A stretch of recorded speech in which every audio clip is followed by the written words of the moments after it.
Terima kasih Pak Mahfud yang saya hormati. Pemasukan negara itu salah satunya adalah dari kepemilikan lahan yang luas. Banyak kepemilikan lahan yang berlebihan. Akumulasi kekayaan hanya di segelintir orang dan selalu menjadi topik yang belum pernah selesai sampai hari ini.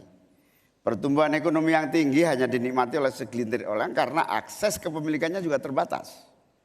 Pemerataan menjadi kata yang tidak bermakna. Maka saya ingin pendapat Pak Mahfud, bagaimana mewujudkan keadilan sosial dimulai dari pemerataan kepemilikan tanah, akses dan lahan.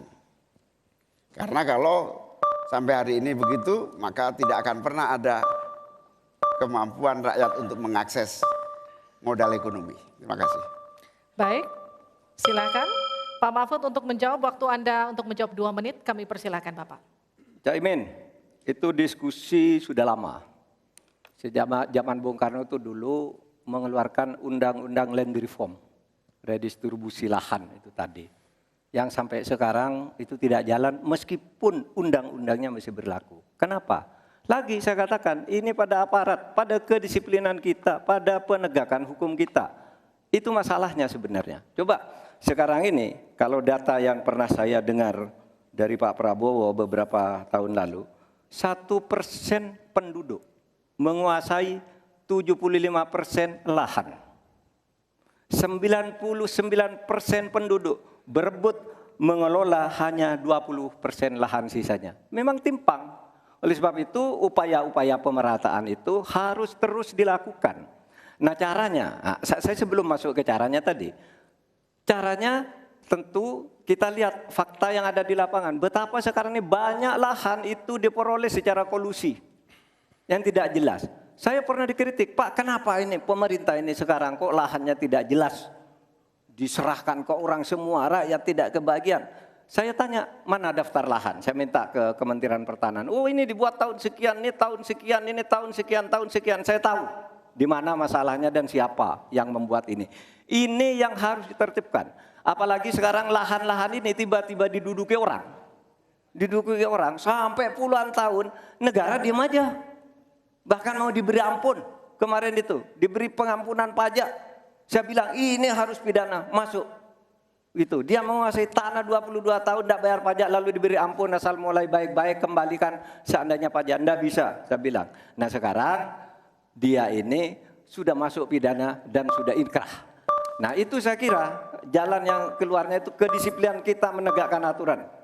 Itu saja saya kira jawaban yang menurut saya simpel dan tepat. Selesai. Baik, silakan Pak Muhaimin untuk memberikan tanggapan dari jawaban Pak Mahfud tadi. Terima kasih. Yang disampaikan Pak Mahfud kurang satu hal saja, yaitu harus ada political will, kemauan politik yang sungguh-sungguh, sekaligus memanfaatkan instrumen hukum yang memadai. Saya ingat debat Pilpres 5 tahun yang lalu, ada komitmen untuk membagi lahan dengan menggunakan land reform dengan istilah, menurut waktu itu kita istilahkan dengan distribusi kepemilikan lahan. Sehingga yang ingin saya tegaskan dari jawaban Pak Mahfud tadi adalah instrumen hukum harus dipakai secara optimal, diikuti dengan kemauan dan kesungguhan politik, bukan hanya retorika politik. Oleh karena itu agar tanah-tanah yang dikuasai oleh segelintir orang terdistribusi dan rakyat ikut menikmati, terutama untuk lahan-lahan pertanian yang lebih produktif. Terima kasih.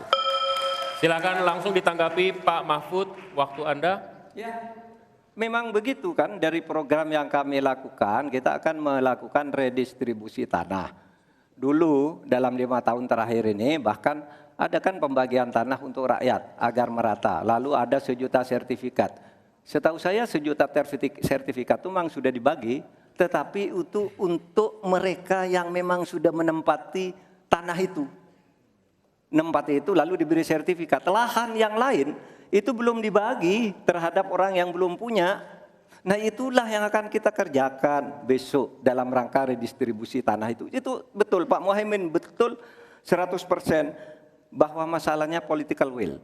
Di antara political will yang paling penting itu adalah penegakan hukum. Political will untuk menegakkan hukum itu adalah kuncinya. Aturannya semua sudah ada, tapi kemudian bocor di mana-mana, tidak jalan di mana-mana. Banyak tanah orang tidak pernah dijual, tiba-tiba dirampas orang lain dan dia tidak berdaya. Nah itulah masalahnya, Cak Imin. Selesai. Tuntas. Terima kasih. Kita lanjutkan. Tenang. Tenang. Kita lanjutkan. Sekarang adalah waktu untuk cawapres nomor urut 2 bertanya dengan cawapres nomor urut 1. Bapak Gibran Rakabuming Raka, Anda dipersilakan untuk bertanya kepada Bapak Muhaimin Iskandar. Waktu bertanya 1 menit, saya persilakan. Baik, terima kasih. Karena Gus Muhaimin ini adalah ketua umum dari Partai PKB, saya yakin sekali Gus Muhaimin paham sekali untuk masalah ini. Bagaimana langkah Gus Muhaimin untuk menaikkan peringkat Indonesia di SGIE? Terima kasih. SGIE. Cukup Bapak? Bapak Gibran cukup? Cukup. Baik, silakan. Bapak Muhaimin untuk menjawab, waktu Anda menjawab 2 menit, kami persilakan. Terus terang SGIE saya nggak paham. SGIE itu apa? Tenang. Stop. Ada lagi pertanyaan atau ini waktu Anda untuk memberikan jawaban, waktunya 2 menit. Oke. Kalau Anda menggunakan untuk bertanya, waktu akan habis. Tidak apa-apa? Tidak apa-apa karena Oke. saya tidak pernah mendengar istilah SGIE itu. Siap. Waktu Kami persilakan. di stop, kita alihkan ke Pak Gibran. Waktu Anda 1 menit. 1 menit. Baik, Gus, kita kan sedang fokus mengembangkan ekonomi syariah, keuangan syariah. Otomatis kita harus ngerti juga masalah SGIE. SGIE itu adalah State of Global Islamic Economy. Misalnya sekarang yang sudah masuk peringkat 10 besar adalah makanan halal kita, skincare halal kita, fashion kita. Nah, itu yang saya maksud, Gus. Dan ya mohon maaf kalau pertanyaannya agak sulit ya Gus, terima kasih. Harap tenang. Tenang. Mohon kerjasamanya. Waktu Anda, Pak Muhaimin, 1 menit untuk menanggapi. Terima kasih. Memang pertanyaan ini sungguh penting karena Indonesia dengan jumlah umat Islam yang terbanyak di dunia, sekaligus bukan saja sebagai pasar ekonomi syariah, pasar pariwisata halal, pasar perbankan syariah, tetapi sekaligus punya potensi menjadi pusat ekonomi syariah dunia. Nah, posisi kita yang masih di bawah ini membutuhkan langkah-langkah penting agar yang disebut SGIE ini menjadi kita menaikkan peringkat kita. Ada beberapa hal yang bisa kita lakukan. Yang pertama, yang harus dilakukan pemerintah adalah menyiapkan seluruh perangkat regulasi agar tumbuh kembang seluruh industri halal, termasuk bagaimana membantu sertifikasi secara murah bahkan gratis, terutama bagi UMKM kita. Habis waktunya, kita berikan aplaus terlebih dahulu kepada 3 calon wakil presiden yang sudah berinteraksi. Boleh dong, kalau ada waktunya kita kasih apresiasi yang meriah. Untuk ketiga cawapres malam hari ini yang telah melakukan sesi tanya jawab dan juga saling menanggapi.